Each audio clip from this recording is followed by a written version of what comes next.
You were right. I was wrong, Dan. Well, I think it was a combination of both. So we're going to split the difference, call it 2nd and 1. Ball's on the 48-yard line. 3:51 remaining in the first quarter. Porco of the Indians lines up under center, hands off. This time, Luke Christopher, and he's not going to get anything. In fact, he's tackled in the backfield. Definitely a loss of 1, maybe 2 yards on that play, Dave. Well, again, now you see again 2 of the folks from the outside.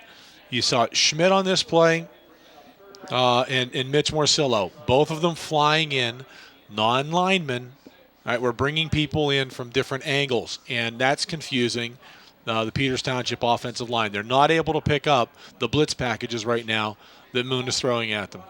Watch the slant. That's what they ran out of this. Paul Altmaier and Nicky Peterson are your corners. Tigers Right in that zone. looking for the... Picked off...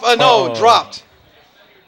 Boy, Paul Altmaier had that ball read much better than the receiver out there for the Indians, Dave. He had that ball lined up. It was at 87 for them. Dan, I'll tell you, on that play, it didn't look like 87 was even looking in to try to catch the ball. It almost looked like he was running straight for the defensive back and playing defense himself. Well, straight, or I was thinking he was running an out pattern or a fly pattern. He didn't pick up. He was supposed to run a slant. The linebacker went into where he was going, and so he changed the pattern.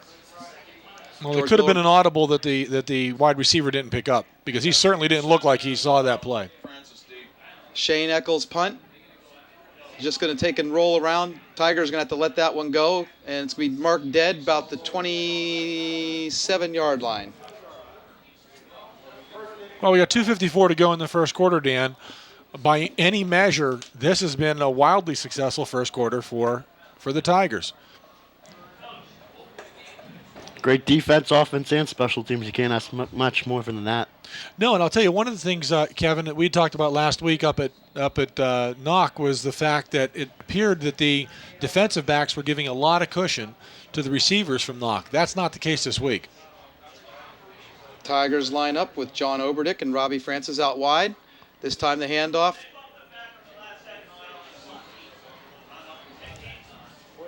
Straight up the middle. Tigers may gain 1.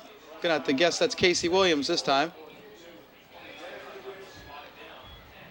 Well, that keeps them honest. Makes sure that you can't go and just stack everybody around the outside. You gotta be able to mix up the plays. And what this does is make sure that Peters Township pays attention to the middle.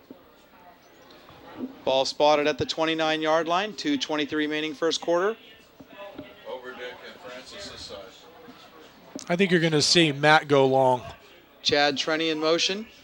Pitches back to Casey Williams. Casey Williams looking for his blocks again.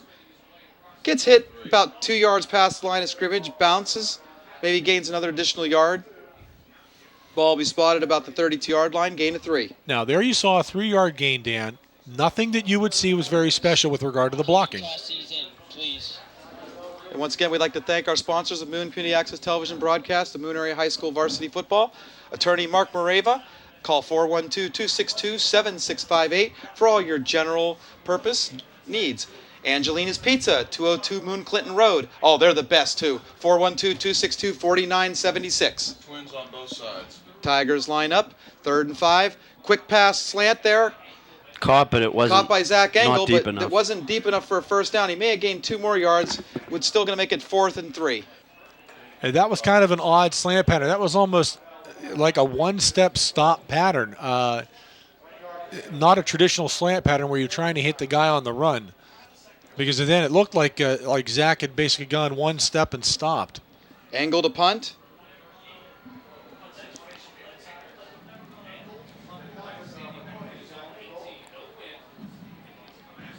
And he kicks off a wobbler. Single fair catch at the 41-yard line of the Indians. Number 20, Rich Castagna. Tigers used 2 minutes up of the clock there, Dave, at least. We have 2 more. We got to squeeze in sponsors. Sponsors. We got them sponsors. Moon Hockey Varsity. Moon Varsity Hockey. Season kickoff tournament, September 27th through October 3rd at Airport Ice Arena.